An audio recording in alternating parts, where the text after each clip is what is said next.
depois nós vamos fazer nossa dinâmica aí bem rapidez.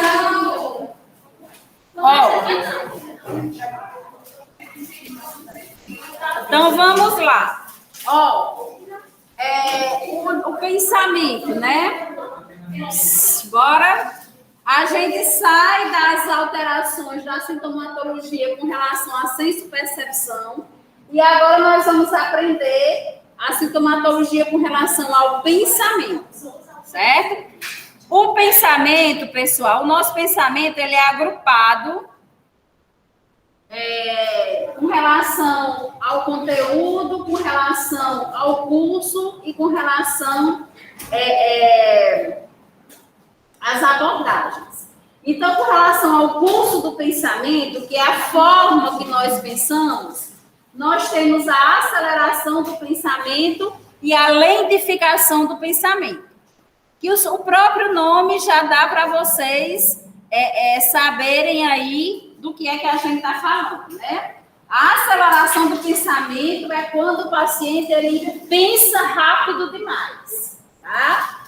E, pessoal, quando o paciente ele pensa rápido demais, automaticamente ele fala rápido demais. Então, é o que a gente vai chamar de paciente verborreico.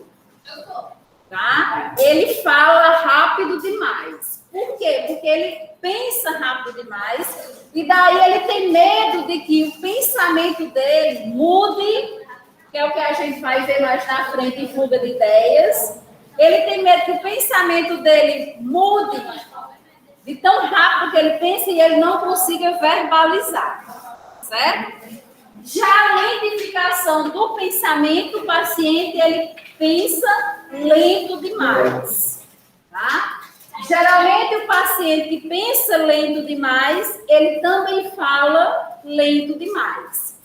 E daí eu abro, né, uma atenção aí, um parênteses, para nós da enfermagem com relação às medicações. Medicação é responsabilidade da enfermagem, certo? A administração dessas medicações. Então, o que é que acontece? Nós trabalhamos com um objetivo dentro da saúde mental, que é qual? Qual é o objetivo? Exatamente, muito bem. Tá? É inserir, que eu entendi ingerir, né? Mas ela disse inserir o paciente na sociedade, certo? Se nós queremos inserir o paciente na sociedade, eu posso deixar um paciente, como se diz no popular, dopado? Não, porque senão eu estou fugindo do objetivo, né? Então, aí eu chamo a atenção para nós da enfermagem, porque algumas medicações em uso excessivo, elas deixam o paciente com um pensamento lentificado, dopado, tá? E daí nós temos que ter uma atenção quando o psiquiatra, ele mudou o esquema medicamentoso do paciente. Nós devemos observar esse paciente lá no CAPS e nós devemos chamar a família, dizer que o paciente mudou a medicação e que eles observem o paciente em casa. Muitas vezes o familiar chega, se o paciente está lentificado, daí ele vai falar devagar demais. Aí, às vezes, o familiar chega para nós e diz assim, ele está com a língua embolada, porque ninguém entende o que é que ele fala, de tão lento que ele fala. Nós devemos ter uma atenção se esse paciente está usando altas dosagens de medicação. E levar esse paciente de novo para o psiquiatra para ele rever essa medicação, certo? Não é só porque o médico prescreveu, não é só porque o psiquiatra prescreveu que a gente tem que estar acatando. Nós administramos e observamos o paciente, certo? Isso a gente faz não só em saúde mental, isso a gente faz em toda a administração de medicamentos, tá? E nós temos um respaldo científico de dialogar com quem prescreveu essa medicação, que o paciente não está se dando com essa medicação. O objetivo da medicação não está sendo alcançado. Vamos rever, né? E daí, de forma igual, sem agressões verbais, a gente vai, conversa e dialoga com quem prescreveu, certo? Caso realmente ele não queira mudar essa medicação e você veja que essa medicação está trazendo malefícios para o paciente, daí você faz suas contestações e daí você pode prescrever isso, ou prescrever não, anotar isso no prontuário, tá? Que aí vai ser o seu respaldo legal, ok? Isso já aconteceu comigo, por isso eu gosto de abrir isso aí, né? Eu vinha de férias e aqui, não sei, quem trabalha na saúde já sabe, existe uma medicação que a gente chama de aldol decanoato, né? Existe o aldol comprimido, existe o aldol injetável, existe o aldol decanoato, que ele é um esquema medicamentoso que o paciente usa de 20 em 28 dias, ou de 30 em 30 dias, tá? E daí, quando eu voltei das férias, o paciente estava tomando essa medicação semanalmente. Então, vocês imaginam se é para tomar de 20 em 28 dias ou 30 dias, se o paciente está tomando 7 dias, ele está ok. Então, tá. Ele está com a voz lenta, o pensamento lento, os movimentos lentos, ele está com tudo lento. E daí, quando eu vi a prescrição e vi que a enfermagem estava administrando essa medicação, fui fazer uma visita primeiro para o paciente para ver como é que ele estava reagindo. Cheguei lá, o paciente estava lá, deitado na cama, estado de torpor. Nós vamos ver esses movimentos, tá? O paciente olhando para cima, sem vitalidade nenhuma. Então, a gente não está fazendo o objetivo da reforma psiquiátrica, que é a ressocialização, certo? Então, cheguei para o psiquiatra e disse que o paciente estava em tal estado. Aí ele disse, para ele estar assim mesmo. Tá? E daí eu disse que contestei, conversamos, e ele disse que não ia mudar o esquema medicamentoso. Aí eu disse, pois nós não vamos administrar a medicação. E daí vai lá, vem cá, registrei, não administramos a medicação. Certo? A gente tem que ver o estado do paciente. Tá? E podemos dialogar, vocês pagam farmacologia, pagam as disciplinas específicas e nós temos que estar dialogando com um profissional, vários profissionais em relação a isso, certo? Então, né, aceleração do pensamento e lentificação do pensamento, certo? Aí nós temos aí o bloqueio ou a intercepção do pensamento. Ó, pessoal, verifica-se o bloqueio do pensamento quando o paciente, ao relatar algo, no meio de uma conversa brusca e repentinamente, interrompe seu pensamento sem saber qual motivo aparente. Vou contar e vocês dizem se isso já aconteceu com vocês. Já. Às vezes, vocês estão contando uma história. Quando vocês estão no meio da história ou no final da história, vocês ficam imaginando, por que eu comecei essa história? Já aconteceu? Né? Isso é bloqueio ou intercepção do pensamento. Tá vendo que não é só com pacientes com transtorno mental, viu? Qualquer um de nós, algumas dessas características, possa ser que aconteça, tá? Então, a gente tá lá contando a história, isso acontece muito com os idosos, né? Aí eles ficam... minha avó dizia, hoje por que eu estou contando essa história mesmo, hein, minha filha? Né? Então, assim, às vezes isso acontece com nós, jovens, 15 anos, né, a flor da pele, tá? Então, isso é bloqueio ou intercepção do pensamento. Isso pode ser causado por estresse, tá? Isso pode ser causado por insônia, certo? A gente até dormiu, mas a nossa mente estava lá trabalhando, cansaço físico, tá? Cansaço físico e mental, tá? Já o roubo do pensamento, pessoal, aí só acontece em pacientes com transtorno mental. Por quê? Porque o roubo do pensamento o paciente, ele está contando a história e de repente ele esquece da história. Para ele, não é que ele esqueceu, para ele, alguém entrou na mente dele e roubou, certo?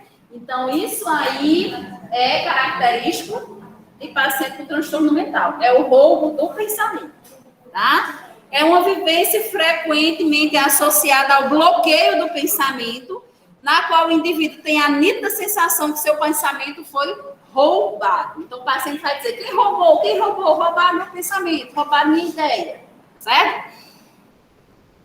E daí nós temos o outro grupo dos pensamentos, que são as alterações do pensamento. A primeira delas, nós temos aí fuga de ideias. O indivíduo tem um aporte tão grande de ideias que não consegue concluí-las. Aquilo que eu falei com relação à aceleração do pensamento. O paciente, ele pensa tão rápido, que ele vai apresentar fuga de ideias, que é quando ele mistura um pensamento no outro, tá? Quando ele está contando uma história, e daí, de repente, ele conta outra história sem terminar a primeira, e daí ele vai contando histórias todas pela metade, e você vê que ele não terminou nenhuma, certo? Isso são fuga de ideias. E, pessoal, vocês podem observar que quem apresenta mesmo fuga de ideias, ele começa a contar aquela historinha que você acha, que você vê que, poxa, ele tem uma noção do pensamento, né? Aí, de repente, ele entrou em outra, e você vai observar que ele está apresentando fuga de ideias. E daí ele entra em outra, e outra, e outra, e sem terminar nenhuma. Ok?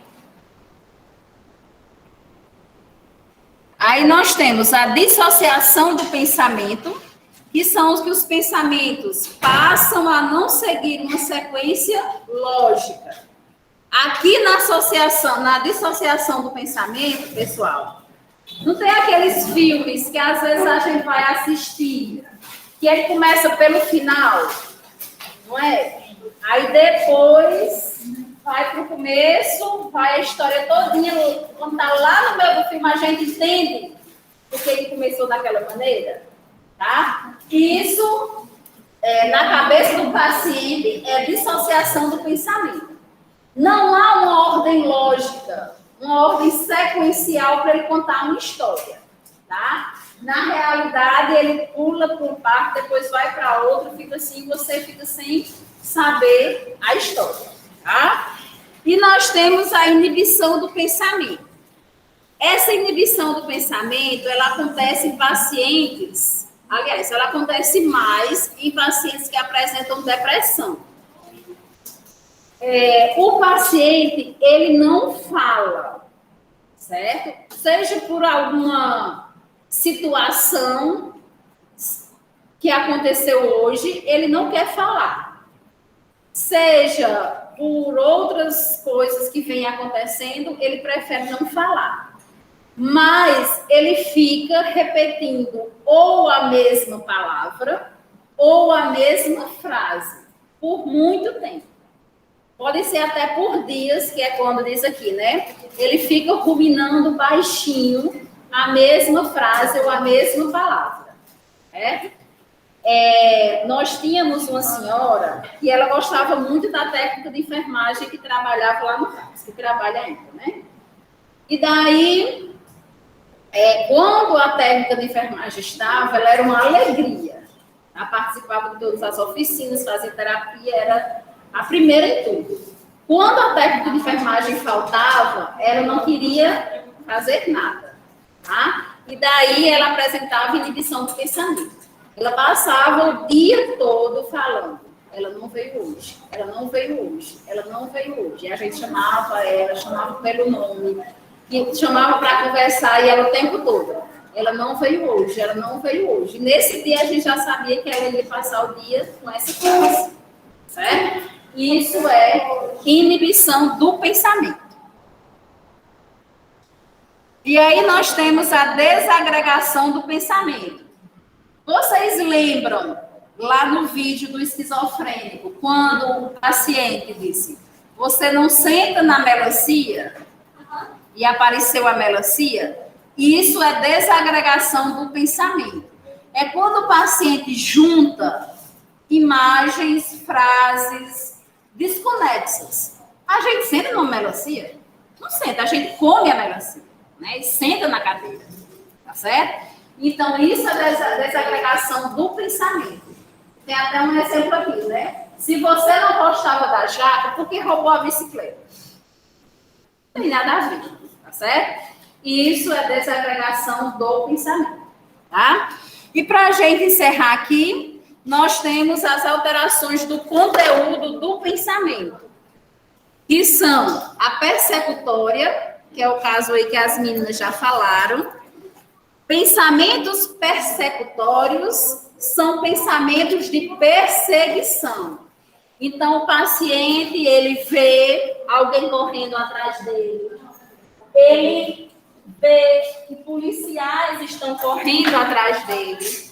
Qualquer coisa que se faça com esse paciente é porque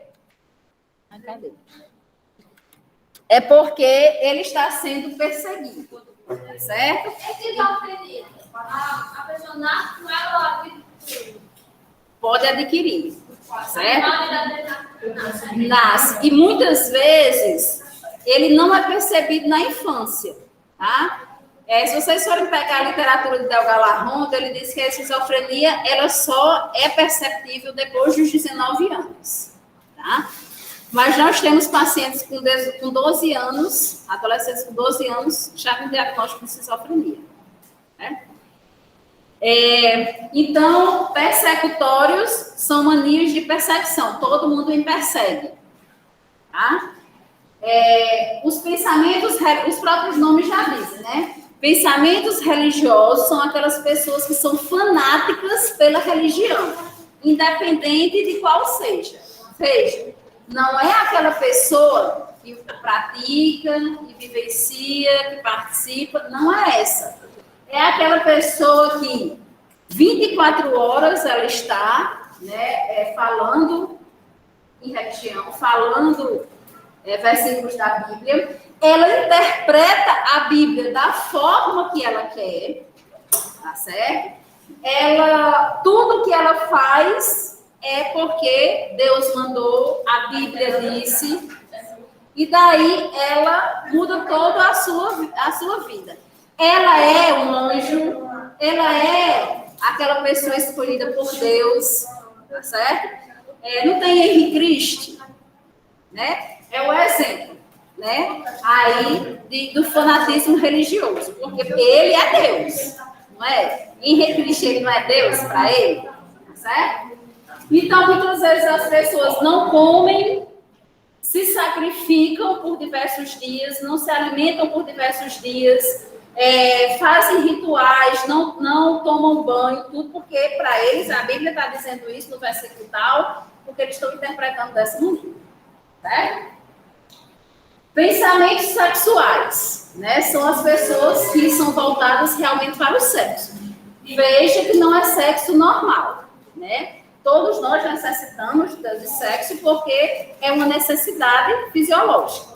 Porém, aqui, né, essa alteração do pensamento é as pessoas que praticam o sexo de maneira violenta, de maneira dolorosa, os sadomasoquistas, de crianças?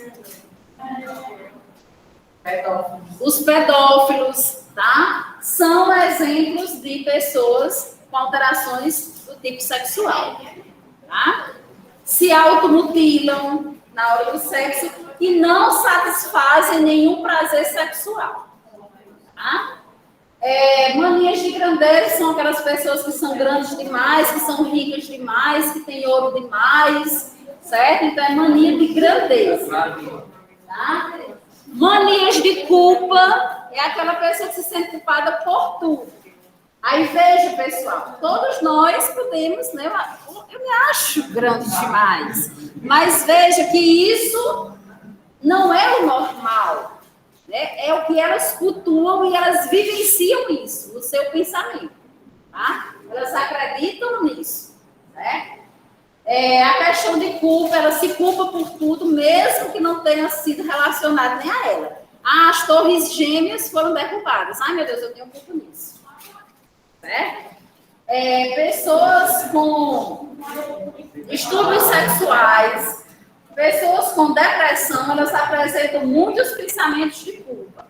Tá? E os conteúdos hipocondríacos são as pessoas que têm manias de doença, né?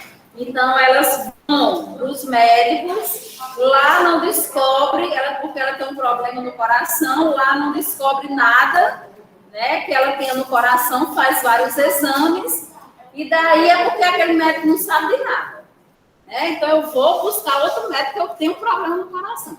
E daí a pessoa fica criando essas doenças para ela e acreditando que realmente ela tem essas doenças, até sente, né, os sintomas da doença, mas que não é diagnosticado, porque na realidade é o pensamento dela.